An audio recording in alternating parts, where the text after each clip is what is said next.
Welcome, ladies and gentlemen, to today's masterclass. Please welcome Jeffrey Greenstein.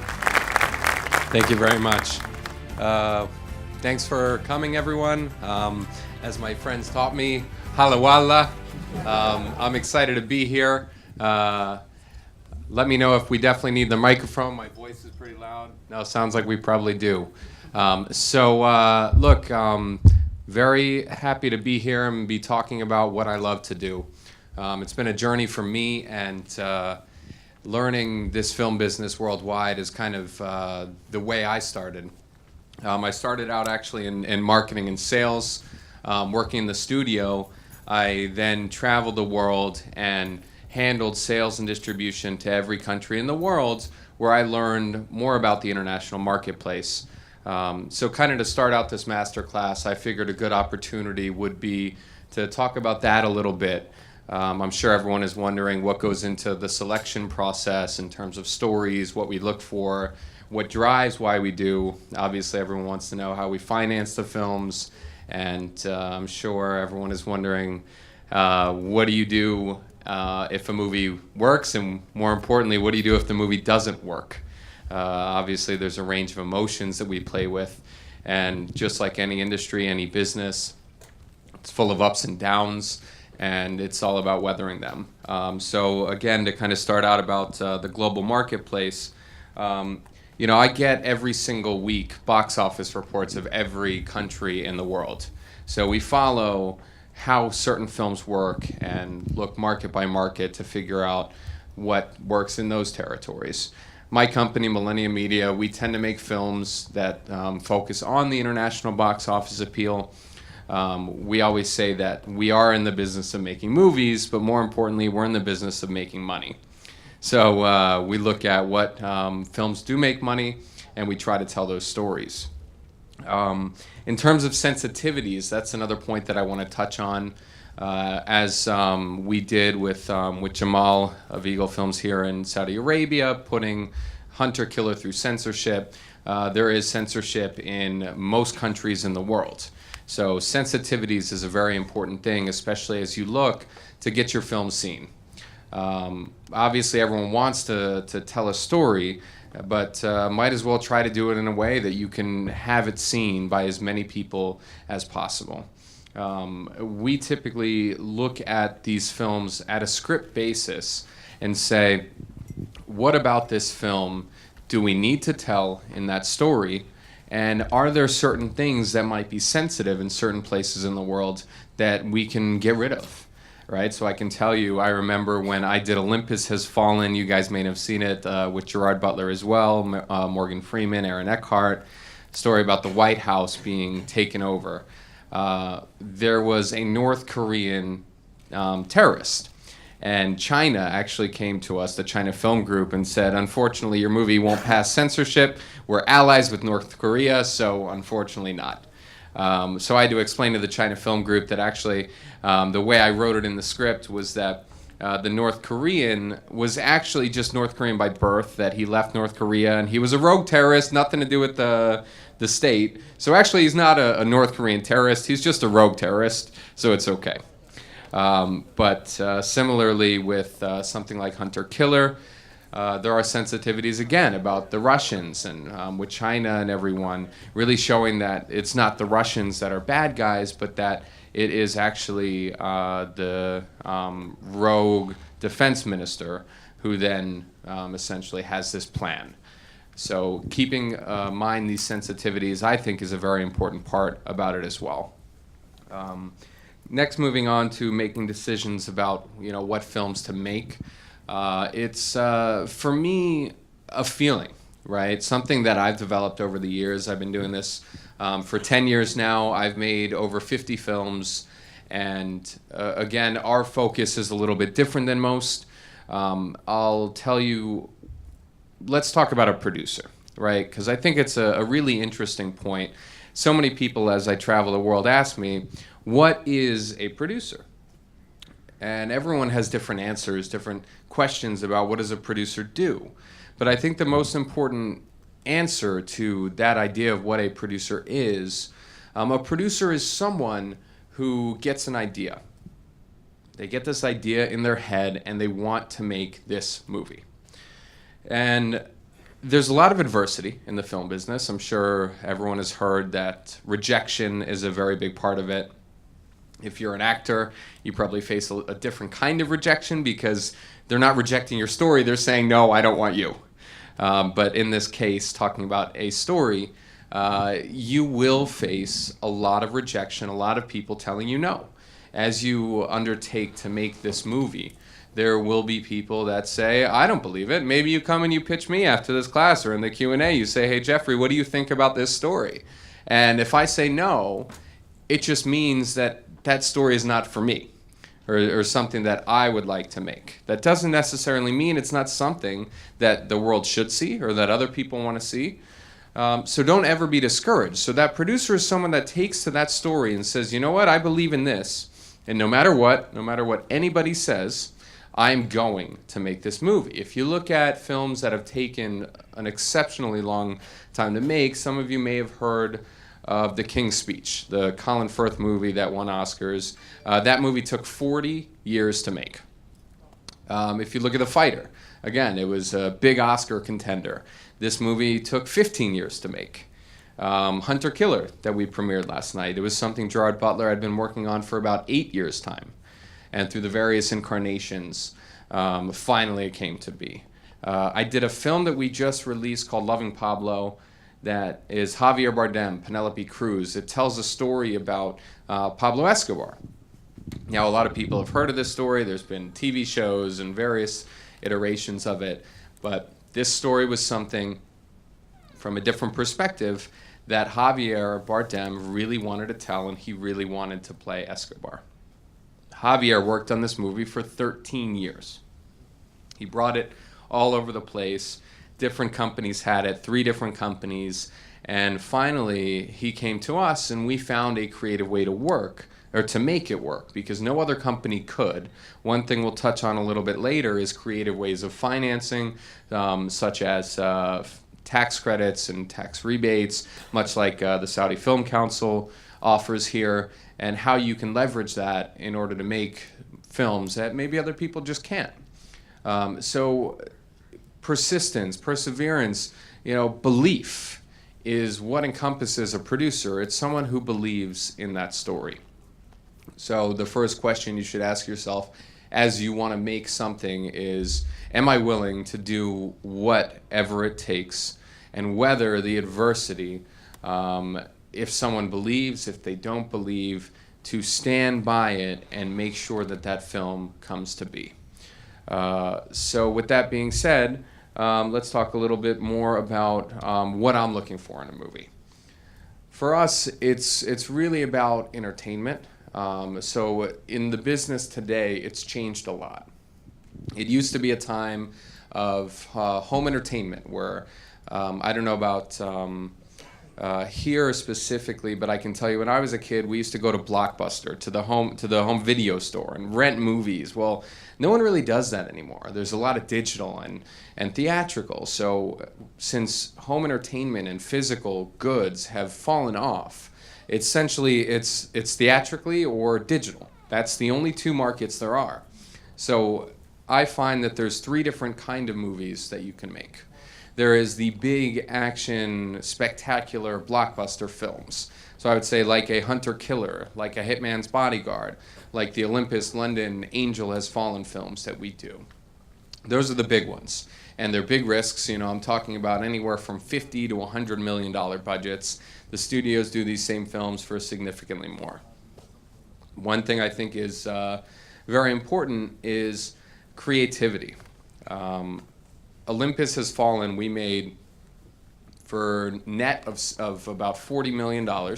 After tax credits, rebates, and everything was about 46. And the studio, Sony, they produced a film called White House Down. Some of you may have seen it, Channing Tatum, Jamie Foxx. They made that movie for $150 million. Now we did, at the box office in the United States, $100 million. And Sony, they did 63. So we made the movie for 1/3 the price, and we grossed more than double what they did at the box office. So creativity is a very important thing, not just in utilizing tax credits, but also in how you shoot and how you manage the production. So I'll tell you a funny story. In White House Down, for those of you who saw it, there was an actress, Rachelle Lefevre, in the film. Red hair, and White House Down, she was in the film for about 56 seconds. They had her in Montreal for 4 months on hold. They paid $400,000 for this actress. We had her in a movie called Homefront with Jason Statham, and she was in the film probably about, 8 minutes of the feature. Now, we paid her about $46,000 in 3 days, shot her in and out, and that was it. Right now, we're a small company, and we don't have the ability nor the desire to waste money. Right, so that's where creativity really does come into play. And so the first category, again, are the blockbuster movies, the big theatrical films. The second category of films are going to be smaller films, mostly action, because that's what I call action kind of the universal language. No matter where you're from, no matter what language you speak, action is action is action. These films are, kind of transcend language, and they still work everywhere. The next category of films are going to be your prestige films or your dramas. I'm about to start shooting next week a film that I'm doing with Susan Sarandon, Kate Winslet, Mia Wasikowska, Rainn Wilson, Sam Neill, directed by Roger Michell, who did Notting Hill. It's a small film, but a prestige film. And these are stories that come up that we just say, you know what, it's not something we're going to make money on, but it's a story that we feel really needs to be told. Maybe it's a topical subject. In this case, it's about a woman who has a debilitating illness, ALS, and the movie opens and she's lost function of her left arm. She can't use it. And the rest of her body is going to diminish to that point where she can't even function. Now, her brain will work, but nothing else. And she has decided that she doesn't want to live like this. She would like to go out the way she has quality of life. And her husband, who's a doctor, organizes her pills, and she brings the entire family to a house for the weekend to have their last weekend together before the mother does assisted suicide, as they call it in a medical term. And assisted suicide is a very controversial thing worldwide. And it's an endearing story, and it's got heart to it, it's got comedy to it, it's got a bit of a twist to it. So we just thought it was something different that we would like to tell. Another example is we're doing a film developing about the creators of Curious George, about how during World War II, the creators, Margaret and Hans Ray, wrote this children's book called The Adventures of Fifi. I don't know if it's popular here in Saudi Arabia, but it's about Curious George is the monkey. It's a children's book that has inspired hundreds of millions of children worldwide. And so during the war, before the Germans entered Paris or France, they said everything is fine, until one day when the Germans invaded, they said, the Germans are here, you should evacuate. Just like that. No one had time to prepare or anything. The Germans had bombed the train stations, and it was a mass exodus from Paris. Everyone was just trying to leave. They actually took the manuscript to the children's book and rode out of Paris on bicycles into Spain, took a train to Portugal, a boat to Brazil, all the way back to America, where this children's book went on to inspire hundreds of millions of people. So to me, that's a story that I said, it's beautiful. That's something that's incredibly compelling, a story that has to be made. Again, not something that I'm looking to make money on, but something that I just think is really special and different.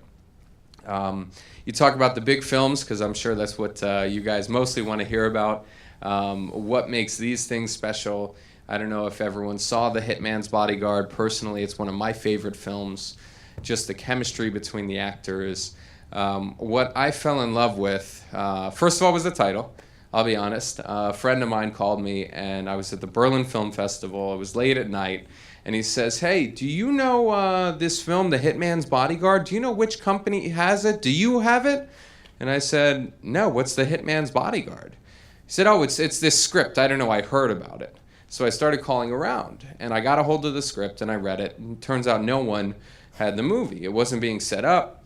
So I read it, and I said, that's something really cool. I want it. I have to make it. At the time, I got in a big fight with the owner of the studio, because he said, Jeffrey, you're crazy. The script, it has no director, no cast, no actors, and it's a lot of money. What are you thinking? I said, trust me, you know. I said, the same thing I'll tell you, that the three most important things today are story, story, and story.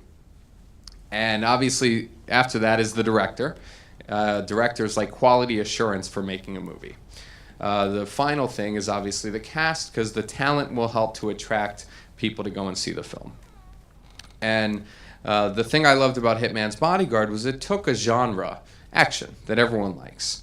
It added comedy to it, but it had a little bit different of a moral compass to the film, because by nature of the story about a hitman who turned himself into Interpol to save his wife, then he has to go from London to The Hague to testify in criminal court and get there alive with every known assassin in the world trying to kill him. What do? Interpol says, Mr. Hitman, we are assigning you a bodyguard. Hitman says, why do I need a bodyguard? I'm an assassin. You know, I can protect myself. Turns out him and the bodyguard know each other well, and they hate each other, and they can't stand each other, but they're forced to stay together.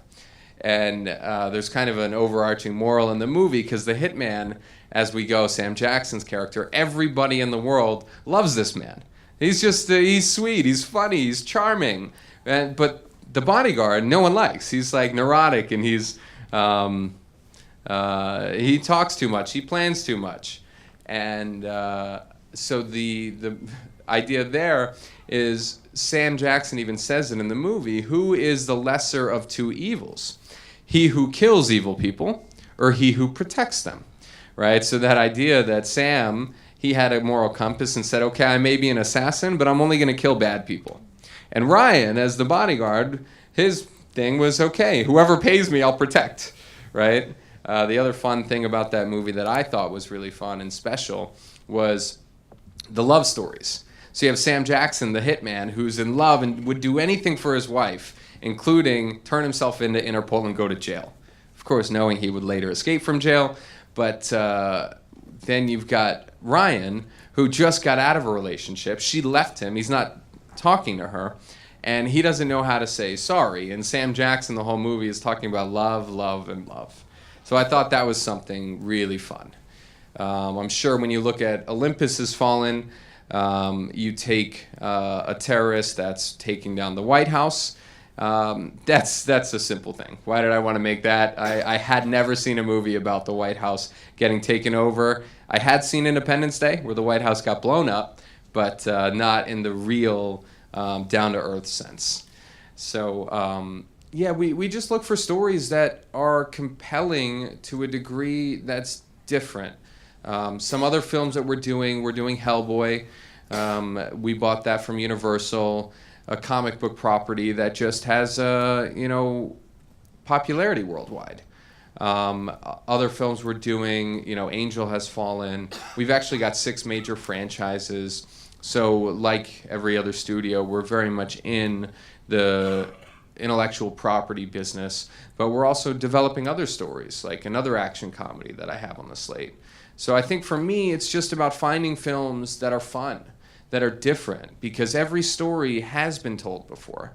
Every story has been done before, but how are you going to make it different? When people come to the theater, you want to be entertained, right? You want to forget about what's going on in the outside world. I mean, we get enough of that, right? So I think just finding ways to do that and to put your footprint on it, because there is a market for every kind of film. And I was talking to the Saudi Film Council last night about this. Being a foreign country, you have a unique opportunity to have your story told, because you have a category for the Oscars that is very small for foreign language films, right? And so you can take these stories and push to get this told worldwide. At the Cannes Film Festivals, there's been a lot of publicity about the foreign films. I can't think of the last time an American film has won an award at the Cannes Film Festival. I can hardly get a movie in the Cannes Film Festival. So definitely that opportunity is there. You know, they look to us and they say, okay, we want to see you blow up the White House. We want to see you blow up London. We want to see you do whatever, right? But I don't think they expect it. I'll tell you the story that we're making, Silent Heart, with Roger Michel that I told you guys about in London. I have an issue right now. I'm putting together the movie, and we're shooting the film in about a week's time. And Focus Features, Universal, they said, we love the script. We're interested. And I said, okay, well, why don't you buy the movie and distribute it? And they said to me, well, we really like it, but we want to see something, right? They want to see some footage. Well, I feel like if it was another company that was in the business of making these smaller drama films, they would say, okay, we'll take it, we'll buy it. But I think with us, they want to see what they get first, right? There's that quality assurance factor that they're looking for in the studio. So hopefully that helps a bit in terms of what I look for and what I think about in terms of making movies and stories that are compelling and just finding a different angle to whatever that is. In terms of financing, we're operated a little bit differently than most studios. So the big studios, they're owned by major conglomerates. They've got hundreds, let's call it billions of dollars, right? Disney, their annual revenues are $243 billion. Most of that obviously comes from merchandising and broadcasting and other businesses. I know they bought Marvel and Star Wars and Lucasfilm, so they're in a different league. These guys, they'll just write a check and say, okay, we want to do a $250 million movie. Fine. I heard a funny joke, or I read it online once. Do you guys know the film? It was called The Lone Ranger. It was the Johnny Depp film. I guess I'm a little embarrassed to record this story, but I read it online, so I did not say it. But it was an email chain between two studio executives. And they're emailing each other. One of them says, I got this script about a Western film. It's like a modern-day cowboy film. The other executive says, well, Westerns don't really work today. So the other one says, how about we put Johnny Depp in it? The other executive writes back and says, can we paint his face? The other one says, that's the only way we'll make the film. So he says, that's a great idea, looping in Jerry Bruckheimer. Jerry Bruckheimer says, I think that's brilliant. Can we make it for $200 million? The studio executives reply, yes. And so the joke is that is how The Lone Ranger was made, right? Kind of how the studios operate. Of course, that movie went on to lose lots and lots of money. But they have an entirely different consideration when making movies. I had mentioned the tax credit, especially what the Saudi Film Council is doing, which offers an incredible opportunity, especially because you can get up to 50% back of the local productions for all the crews and talent that you use locally, which is a tremendous asset. I know they're also building out other programs to help offer subsidies to shoot local movies. So financing for us, the way that it works, I mentioned we make movies for the international audience. I personally do myself what's called foreign pre-sales. So before we make a movie, we'll go out, or I will go out, and I'll talk to all of our distribution partners worldwide. Jamal Sanan from Eagle Films is our partner here in the Middle East. Very good friend of ours. He's actually distributed every single one of our films for the studios. He's our best partner in the world, for sure. But we'll go out to every partner like Jamal and say, hey, Jamal, what do you think of this movie? And he'll say, yeah, I like it. But I'll say, Jamal, what do you think about Idris Elba? He'll look at me, and we had this conversation the other day. He goes, yeah, I like him, but who else? Right? So, okay, what about Zac Efron? Right? Zac Efron or Gerard Butler? And we'll have these conversations as we put together the movies, and then we'll go and we'll license the rights to distribute the film worldwide to every country in the world. The contracts that then are given by these distributors plus a deposit we'll take to a bank, and the bank will lend us against those contracts. So I guess equivalently, what you guys could do is go to your local broadcasters and say, hey guys, I want to make this movie and here's what I'm thinking. Will you give me, X amount of dollars to make the movie, right? And you can take that contract to the bank and they will give you against the collateral because the distributor will pay on the delivery of the movie. So from that, we will finance our films based off of those foreign contracts and the U.S. distributor's contract. Take that cash and go and shoot the film. Oftentimes we'll do programs. For example, we shoot a lot of films in London. And the reason we shoot in London is they've got a great tax rebate. And we will go to our bank and we'll say we're going to spend X amount of dollars. And in exchange, we're going to get a rebate of $10 million from Her Royal Majesty. And the bank will lend us against the $10 million and we'll have an extra, whatever collateral that works, call it $9 million to make the movie. So the tax incentives become a very important part of it. So our finance plan works. It's the foreign contracts, the collateral from the bank, plus the tax credit gives us the money that we use to make the movies. Obviously, in terms of financing, you can go to investors and raise the money as well in order to cover the budget. That's a whole different master class in and of itself, really, because the interesting part about my life and my job is that there is really no one way to make a movie, to finance a movie, or do any of this.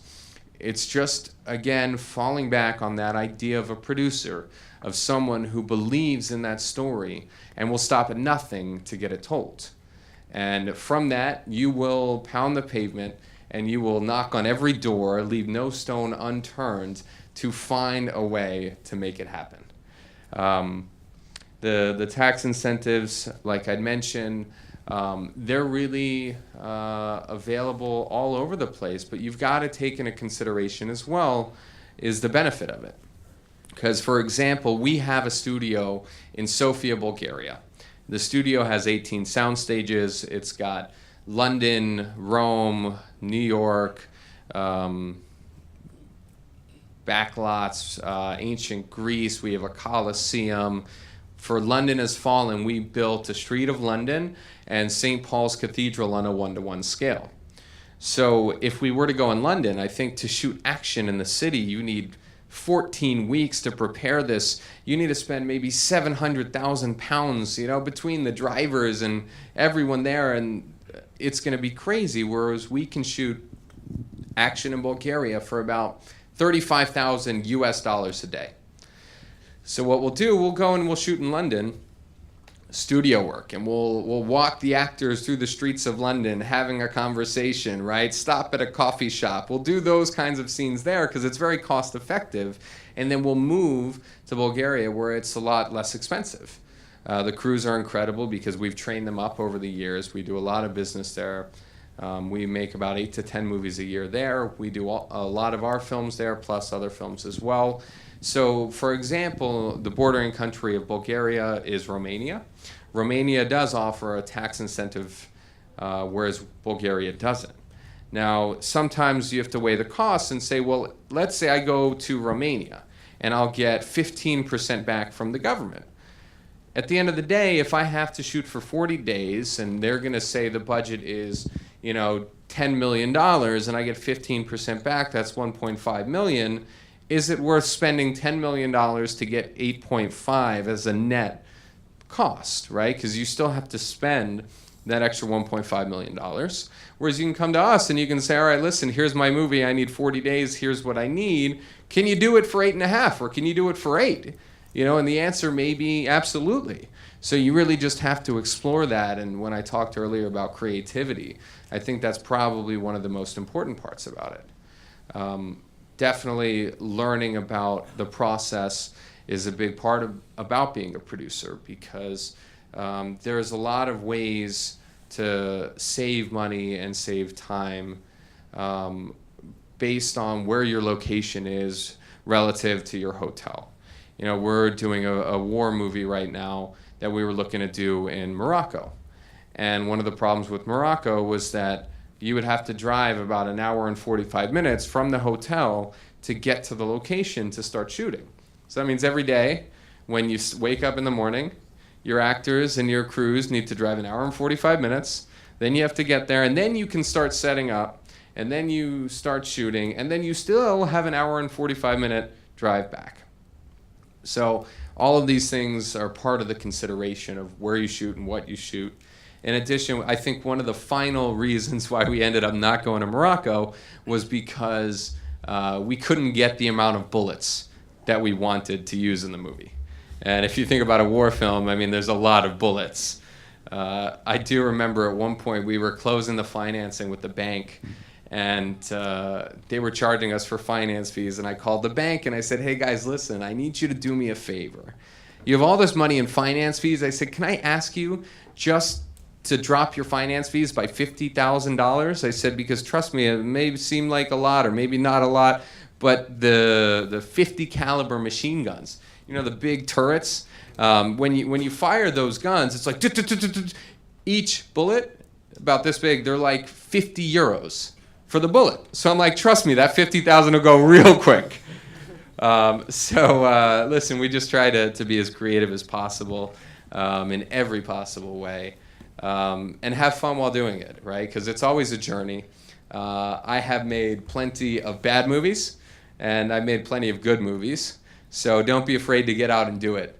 You never know, or sometimes you actually do know. I'm not going to name what movies, so don't ask me what movies I'm not so proud of, because there are actors that will be very upset with me if they hear me say so.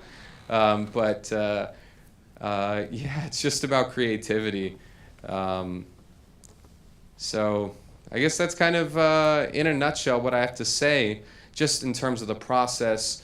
I'll say, because I worked with Tony Robbins in the past. Many of you guys know who he is, motivational speaker. This business is just like anything in life. When I started out, I was 19 years old in college. I started a carpet cleaning company. I was on my knees scraping gum into the carpets when I decided I don't want to be the guy people calling their carpets are dirty. Now, I had in Orlando 562 resorts and hotels. I would do the whole hotel. Not all those were my contracts, right? I made a good living, don't get me wrong, but I used those same principles and just applied it to this business. And obviously there's a bit of luck and timing that comes with everything, but it all starts out with that belief, right? You have to believe in what you want to do, and you have to stop at nothing to find a way. So if you have a job, I'm not saying go and quit your job and move to Hollywood to make movies. I didn't have a job at the time. I was at a ski resort, and I showed up in Hollywood and met people and said, hey, well, if these people can do it, then so can I. And I was 21 years old. But in that sense, I am saying, you know, given whatever your situation is, whatever you're doing today, if it's something you want to do, find that story that just inspires you. Because no matter what that is, it's going to compel you to continue to work on it, to stop at nothing to make it happen. And if that movie doesn't work, you know, don't worry. Get back up, brush your shoulders off, and keep at it, right?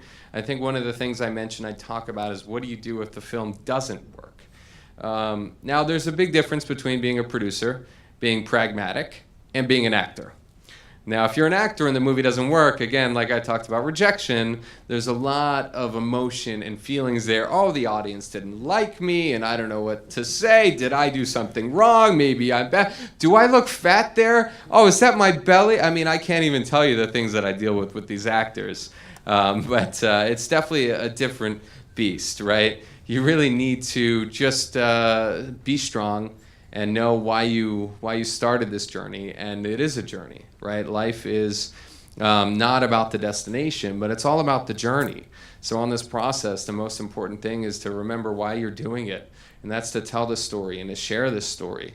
There's so much medium today to do so, right? And the various means of distribution and media, whether it's the streaming platforms or you know, television, or still getting it out there in the cinema, film festivals, the awards campaigns worldwide, different territories.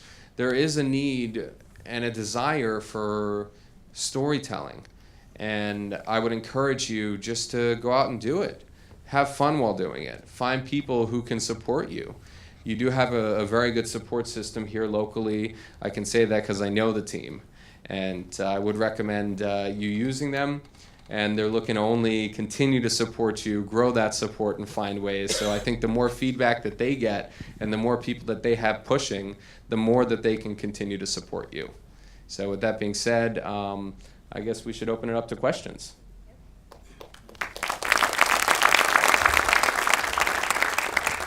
Thank you, Jeffrey. Whoever has a question, please raise their hands. I'll be sitting here. Do we have a microphone to run for people? We'll give it that. Who's? Thank you for the Film Council to this opportunity to meet you, Jeffrey. My question is, if you were in the foot of a businessman, a Saudi businessman, do you believe if we say that Saudi filmmaking is a good business? Listen, I told this to the Film Council last night, right? They told me that they were building out a private fund to invest in movies. And I said to them, well, that's great. You know, you should probably put me on the board of directors to help you consult and make sure, right? Because it's a very difficult business. I would actually compare it, seemingly enough, to the oil business, right? And I'll tell you why. So in the oil business, you have all these complex engineers.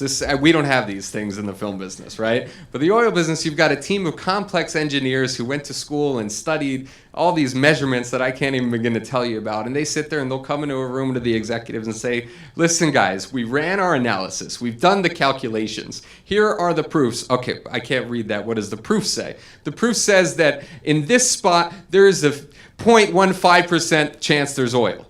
Okay, great. So now they'll go and they'll spend, I don't know, call it $50 million to build an oil rig and go, and then they'll drill and drill and drill, and everyone's standing there waiting, right? Is it going to strike oil?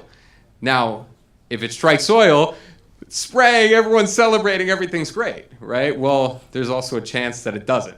And if it doesn't, what do? You take that $50 million and you got to choose the next spot that you're going to drill, and you got to do it again. There's no choice. So all that you can do is try to find the stories that are most compelling and try to make them for the right budget, right? So there's a reason why Hitman's Bodyguard we did for $60 million. And there's a reason why the small drama we're doing for, $10, $12 million. That for every movie, there is a budget that makes sense. You just have to find the market for it. You have to understand what that is, and research will show you guys what that is. Hopefully you guys will be able to get support from the local broadcasters now that I'm thinking about it. That's something that the Saudi Film Council should help you guys with. They should be encouraging local content because there is media for it. So yeah, I do think that there is a healthy business to build out of it. I'm not saying that every movie should deserve a spot on television, but there should be films that do have the spots on television, and there's a value for having that spot. And I'm sure that everyone will find that you tell the right story that people just love to watch, then yeah, they're going to want to do more films, and they're going to want to give more opportunity to local filmmakers. So I hope that makes sense. أتكلم بالعربي وممكن ترجمين. أول شيء سعيدين صراحة بهاللقاء ومشكور المجلس السعودي للأفلام وشكرا لحضورك. صراحة الكلام اللي قلته بالنسبة لنا أعتقد أنه يمكن يكون مريح. أنا مش على مطيري ممثل ومنتج، لأن في نقاش يدور حول الموضوع هذا، طريقة الإنتاج. في مجموعة من الشباب عندهم مشكلة في المعايير، في ستاندرز الإنتاج. يعني إذا ما سوينا كذا الفيلم ما يطلع، أو المسلسل، إحنا أكثر شغلنا مسلسلات.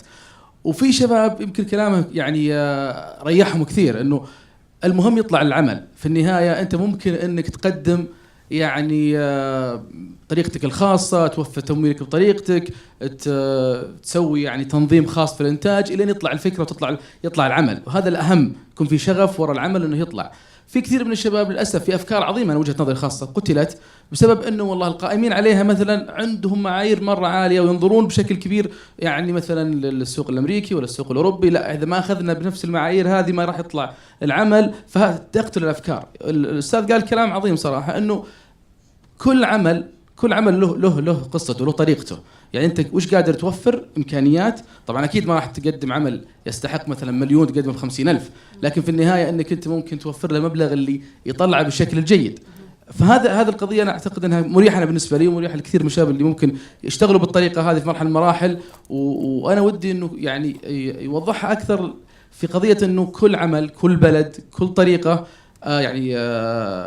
لها شيء خاص فيها. اهم شيء ان العمل يطلع، الابداع يطلع، ما يقتل بسبب اشياء ما لها علاقه بالعمل نفسه. نقاش في موضوع الافلام السعوديه بس دقيقه. Okay, sorry. I don't forget. So that was a long question. No, I got it.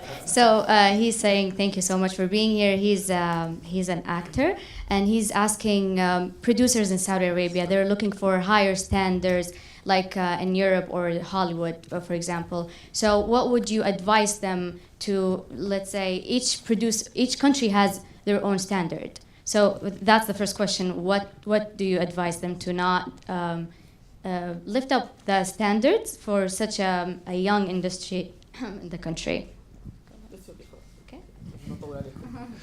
Look, like I mentioned, sorry, I didn't mean to talk about an actor knowing there's one sitting in front of me. No, I'm kidding. Look, it is a tough business, right? The difference between you and me is that I'm a creator, so I originate the content.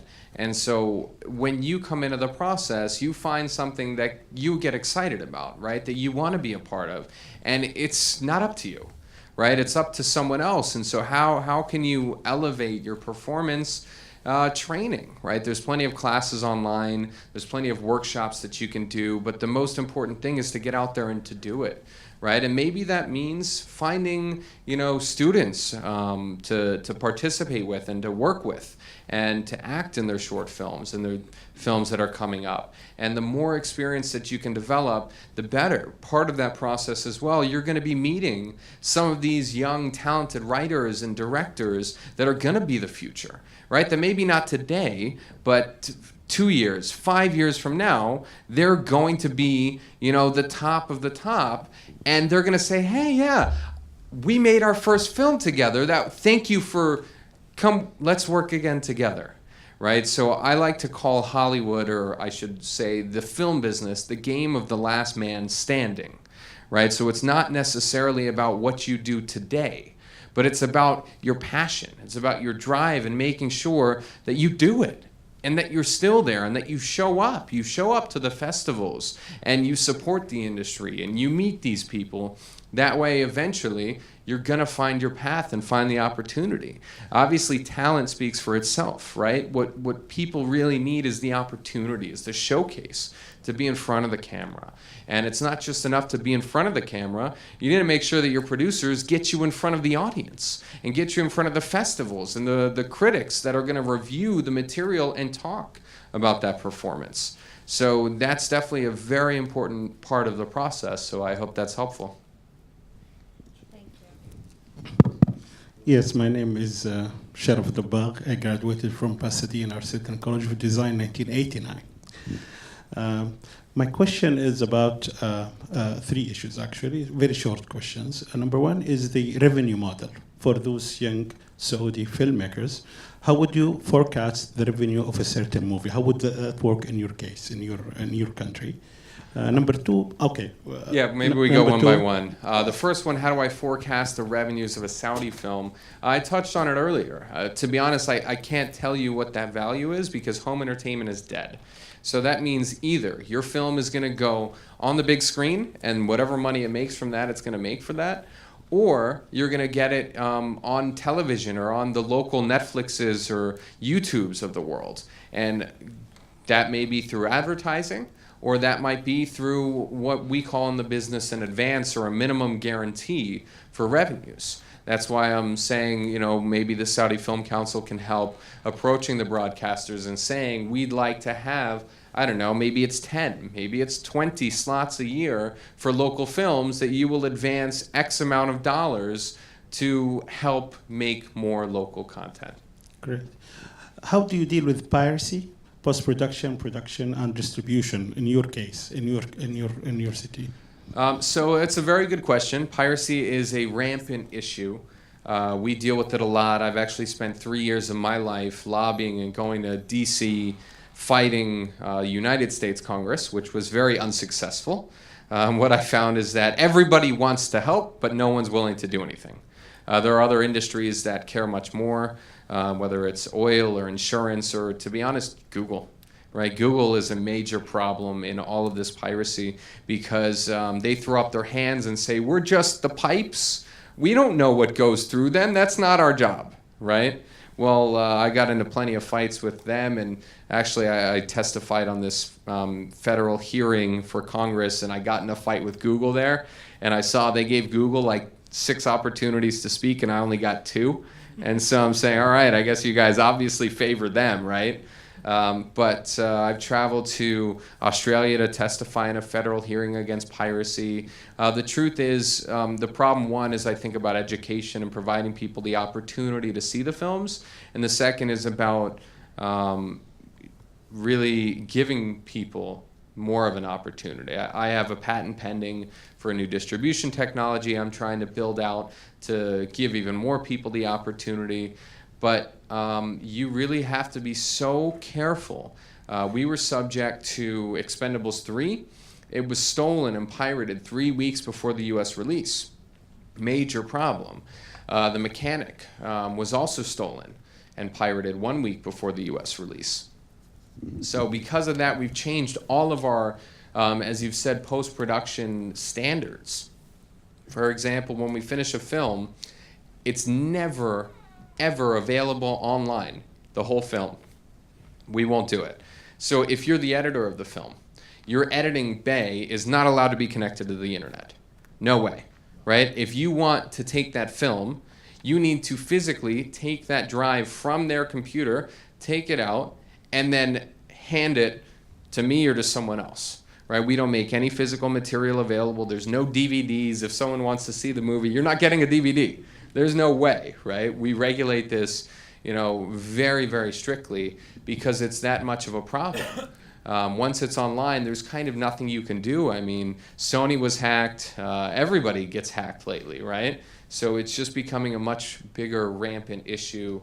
So having these procedures where no one's allowed to have the film on the internet. If we're doing CGI, for example, we do have a CGI company, but we can't do an entire movie under a certain timeline, so we'll outsource this material. So when we send them material, we send them just a part of the movie, right? So they're not going to have even themselves the whole movie to do. Other times when we're screening the movie or when we're preparing to release the movie, distributors like Jamal need to localize the film and subtitle the film. And when we do that, we make sure we only send out black and white versions with watermarks on them, because what we learn is that pirates have a very big ego, right? So pirates don't do it for money, believe it or not. Last summer, there was a big studio movie, I won't say which, that was pirated. And it was released online, I think a week and a half before the US release. Now, I found out how much money they sold the copy for. Does anyone want to take a guess? Because I can tell you it's shocking. They sold it for $6,000. US dollars, that's it, right? They just wanted to be the first guy. I did it. I was able to do it, and that's it. Did you have a third question? My third comment is I thank you very much for an inspiring speech. And I want you to imagine yourself being a young Saudi filmmaker. Your local Saudi film content is zero. What would you do? How would you dream? How do you see the future ahead of you? Thank you. Again, I would heavily lean on the Saudi Film Council, Faisal. Everyone's going to be coming to you. Heavily lean on them for support, right? Because in everything, you're only as good as the strong people around you. Seek out the advice and the help of other successful people and work on finding a story that just makes you come alive. Because that passion is what's going to go on and inspire the rest of the world. Or it's going to inspire, if you're one and you have a story, that's what is going to inspire the second person to come be a part. And you never know who you talk to and who you get excited about an idea or who sees this passion within you, who might say, I know someone who might be interested to give you $200,000 or $500,000 or whatever the price of it is, and just make it happen, right? Stopping at nothing. I mentioned about The Game of the Last Man Standing. I mentioned these movies that took, 10, 15, 40 years to make. you just got to go for it. You got to believe, and it all starts with that belief. So that's what I would say. Other questions? One last question. Anyone? Here in front. We can go too. Hi, you mentioned Tony Robbins. I love that guy. He's Shallow Hal. I remember. He was in it. Yeah. But he was like, I deal with being a filmmaker. There's a lot of frustration with trying to inspire because there's there's an idea you're chasing, and there's the real world. You have to really make them believe in something. And there's how do you sustain motivation, energy, and inspire somebody and make them really? Because you gotta really know. You can't be hesitant because they can tell like. Well, if you don't believe in it, how would I? So you're dealing with a lot of people who don't know what films is, and you have to deal with them like local vendors or locations. So how do you bridge the gap between the dream and reality with a strategy that Tony would suggest that you got to learn or something that would be helpful for me? Right? You've got to just go out there and believe in it. You know, and it's the same in any industry. It just so happens in this business, there's much more rejection than in any other industry. You know, just like oil, you might be that engineer saying, there's oil here, and everyone says, we don't believe you. Or you might be the finance guy saying, this company is going to be huge, right? And then they don't believe in you. So you just have to find ways to make it happen. You've got to find that story that makes you come alive. You know, fortunately, I'll tell you personally, I've gone through some tough times recently. And the second I start talking about the movies I'm working on, you know, I forget about all that, and I'm back at it, and I'm excited because I know, for example, Hitman's Bodyguard, as I travel the world, people tell me how much they love that movie and how much fun they had, and then I say I'm making Hitman's Bodyguard 2. We're calling it the Hitman's Wife's Bodyguard. And people get really excited, and having that gift, you know, is such a pleasure. So, again, I hate to keep coming back to that idea of just believing, but you've got to believe in that. You've got to find that story that you're not willing to put down.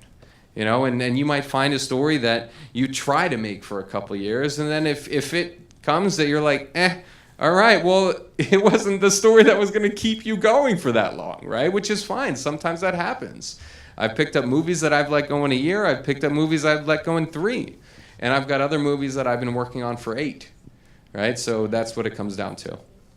Last question. Okay. Hello, Mr. Jeffrey. I have 2 questions.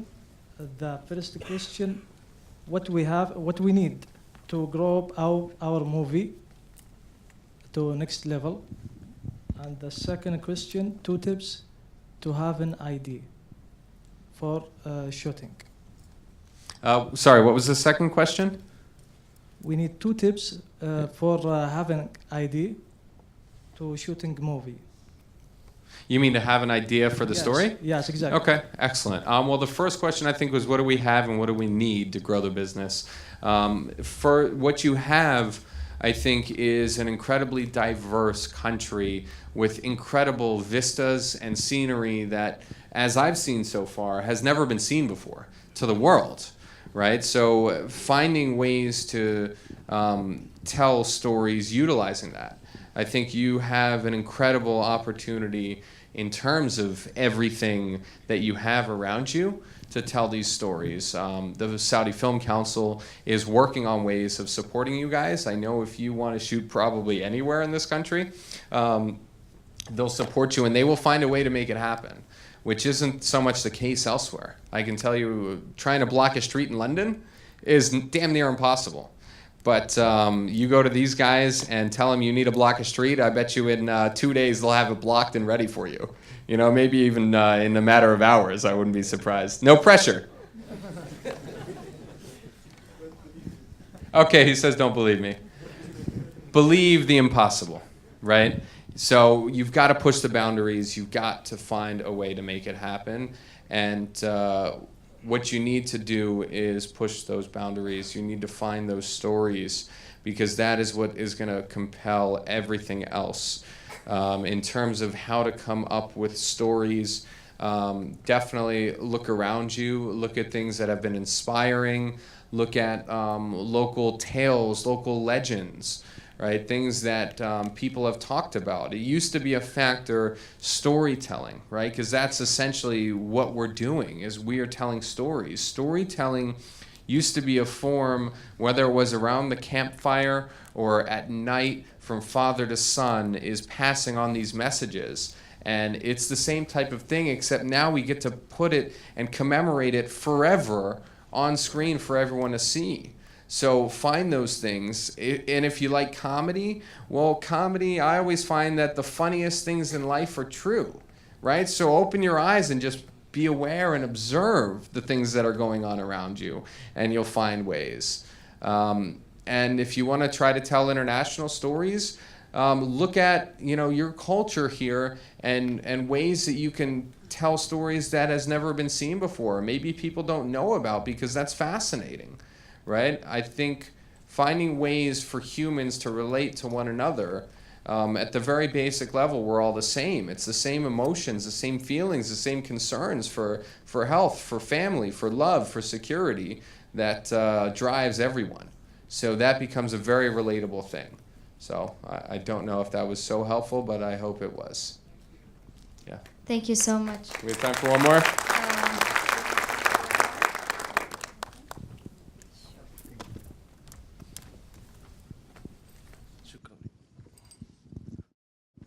My name is Ryan. I'm a producer director. My question is that we all know how Bollywood is a big industry, but there is one movie, is Slumdog Millionaire. It made a really big success, and it won like 8 Oscars, I guess. So from your point of view, what made it different than all the Indian movies, and it made it like this big international? And is it because they spoke English in the movie with an Indian accent? So are we going to have to do that? Listen, it's a really tough question, because at the end of the day, nobody knows, right? And that's another thing that I should tell you guys, is nobody knows. When I first moved to LA to make movies, I asked everyone that I knew and everyone that made movies, good movies, bad movies, and great movies, how do you know if something is worth it? How do you know if something's going to work? And you don't, right? So Slumdog Millionaire, I think, again, what I talked about a second ago, captivating those basic human emotions, feelings, right? And it was this young boy's quest to get out of those slums and find love and live a better life that was so inspiring, right? So was it the fact it was in English? Look, I'm sure it helped, because U.S., I hate to say it, drives a lot of the international market, because the exhibitors all around the world will say, how many screens is the movie opening in America? And if they're not going on 3,000 screens, why should I release it wide, right? It's this whole idea that Americans actually know Hollywood best, which I don't think is true. At the end of the day, again, no one really knows, right? I think it's a really tough question to answer, because I made a movie, Loving Pablo, I mentioned, about Pablo Escobar, and the film was in English. And we got the question a lot at the Venice Film Festival, why was it in English and not in Spanish, right? And the answer was, Javier and I would tell everybody, because we wanted it to be seen by as wide an audience as possible. Now, if, for example, the film was in Spanish and all of the critics worldwide said, oh my God, you have to see this movie, it really encompasses the time and everything, would that have been seen by more people? It's very possible. You just don't know, right? There's a lot of foreign films now that are having that success. I think audiences now are becoming more and more comfortable with films not being in English. I think storytelling is what's really unique and going to drive those viewers, right? So there's always the opportunity, if you make the film in your local language and people like the story, you can always remake it in English, you know what I mean? So I don't think you should be, pushed to make a film in English if that's what you want to do. Obviously, if you want to make a bigger Hollywood film, right, or have a more international film, then English traditionally is the way to go. But you would then want to try to get some form of known actors. It doesn't have to be, Tom Cruise, obviously. But I can tell you locally in China, It's a massive market. It's actually bigger than the US film market right now. But oftentimes, distributors will want to make like a Hollywood Chinese movie. But what happens is, let's say something like The Monkey King or Wolf Warrior, I don't know if you guys have heard about it, but Wolf Warrior made like $800 million at the Chinese box office. It's crazy. If you watch the movie, I don't think any of you would last 10 minutes, right? You'd probably put the movie down because it's not so great. But the truth is, they don't want to see Hollywood Chinese films. They want to see Hollywood films and they want to see Chinese films, right? So you don't also want to be like in the middle. You want to be true to what it is you're making. Thank you. Thank you so much, Jeffrey. Thank you, audience. We would like to thank Vox and the Ritz-Carlton for helping us hosting these events.